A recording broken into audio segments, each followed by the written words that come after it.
Yeah, what's up? What it do? This LC, man, and you tune into War for Peace. So today, man, I want to address a word that's floating around. Actually, two things, man. I want to address the word tether, and I want to address the word anchor baby. Now, a lot of people that follows Tariq heard this word, and if not, you have some other people on the internet.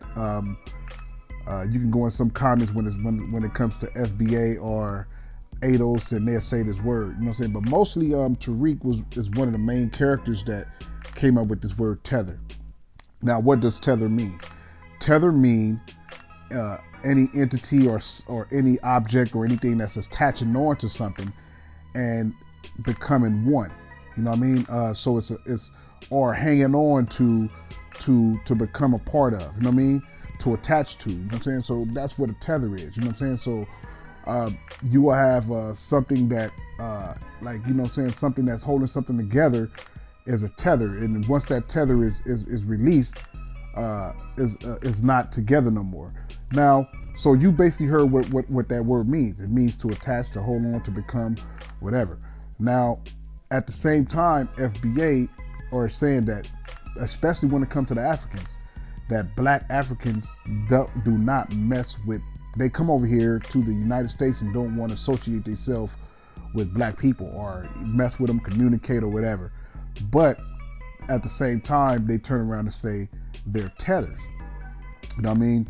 So that's one of the biggest contradictions that you can say, that somebody don't want to mess with you, and somebody that don't want to deal with you, they don't want to associate themselves with you, and then turn around and call them tethered and say that they try to attach themselves to you. So that's crazy. That's one of the biggest contradictions that you can say. Even when they say that about the Caribbeans, which the Caribbeans are a little more embedded into the black community. And like I said before, most Caribbeans come over here, the ones that's freshly from that country, by default. You know what I'm saying? And I said this about the Africans too. By default, they're going to stick to their own really culture. It's basically not kind, it's really culture, their food, music. Because, you know what I'm saying, it's like they're not going to come over here. A lot of them not going to come over here and they never really listen to rap or R&B like that. And then they're just going to start listening to that. They're going to go along with the reggae and the soca that they really used to listen to. And they're going to go around people that congregate with people like that listen to that music just on default. So that's by default. You know what I mean? Just like Americans won't go in another community and do what they do or listen to their music. You know what I'm saying? And for example, like I'm in LA. And, LA is majority Mexican now. You know what I'm saying? We're surrounded by Mexican. Black people really don't even have their own community in Los Angeles no more, because we so spread it out now, and even in a dense black community, it's still a lot of Latinos. But we didn't, just because they're the majority, we didn't convert to listening to Mexican music. We didn't convert to doing a lot of things that they do now. Sometimes we eat the food and all that stuff, but we still do what black people do. We still listen to our music. We still dress the way we want to dress. You know what I'm saying? Because that's just by default our culture. You know what I mean? So, you know what I mean? That's just the difference, separation. That separation is there. We don't talk Spanish. You know what I mean? So that's the separation. So when they say tether, it's one of the biggest contradictions you can say, because they either a part of you or they not. You know what I mean? You can't say they don't mess with you and then you go call them a tether. So I want y'all to soak that up, man, and really just dissect what I said. So, and now we're gonna move on. We're gonna go to anchor baby. Now, anchor baby was a word that people used to say this back in the 90s in LA, mostly LA, because in Los Angeles we have a high population of Mexicans. And back in the days, in the 80s, when I was coming up, it was Mexicans, but it wasn't that many as they are now. Like my whole street, most of my street, it was the other way around. Most of my street in the 80s, my whole street was black people. You know what I'm saying? Probably like 3 Mexican families on there. Now, if you go down my same street, it's opposite. It's 3 black families, and the rest of the street is Mexicans, and that's all through South Central, Watts, mostly Compton, a lot of parts of Inglewood, West LA. So that's basically how it is now. So what was happening was a lot of Mexicans start pouring into Southern California in the early 80s, in the mid 80s, and what they would do is, a lot of them was illegal.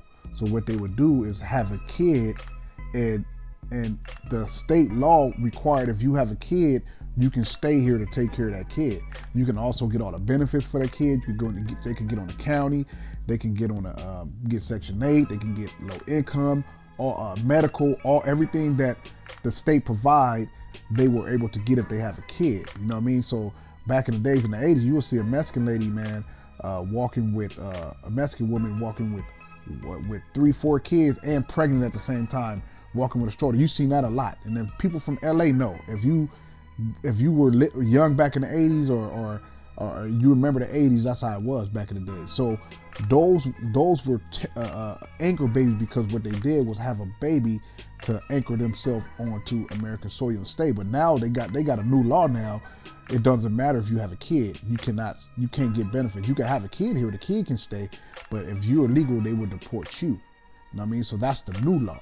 So that's an anchor baby. Now, black immigrants, especially when it came to the Africans and mostly all the Caribbeans, they had to get visas to come over here. Most of them came on a plane. Most of them came, they didn't come through the border and all that stuff. Even the ones in Central America, most of them came on a plane. They got a visa, and they with that visa, you got a limited time to stay in the United States. So a lot of them get a 2-year, 3-year, and well, I think it's like 6 or a few months first, and then you can renew it. But once America see that they're working and they're going to school here, they will extend their visa, and then if they here for a certain amount of time, they can get citizenship. So they didn't have to have an anchor baby to stay here.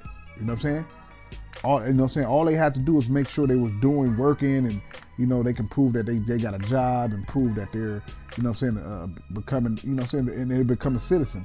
They didn't have to have a baby to stay here. You know what I mean? So I want to just break down what an anchor baby is, and what Tariq disrespecting black immigrants, calling them tethers and calling them anchor babies. You know what I mean? And the reason why I say disrespect, because I hear a lot of people say, oh, well, he's just talking about the coons. Okay.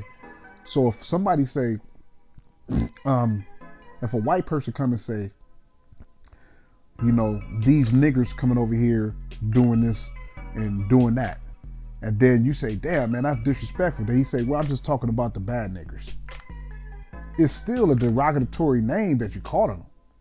You know what I mean? So you still saying something bad. You still calling them something bad, and then you say, well, I'm just talking about the coons. So I guess if you're not a coon, you're not a tether. I don't know.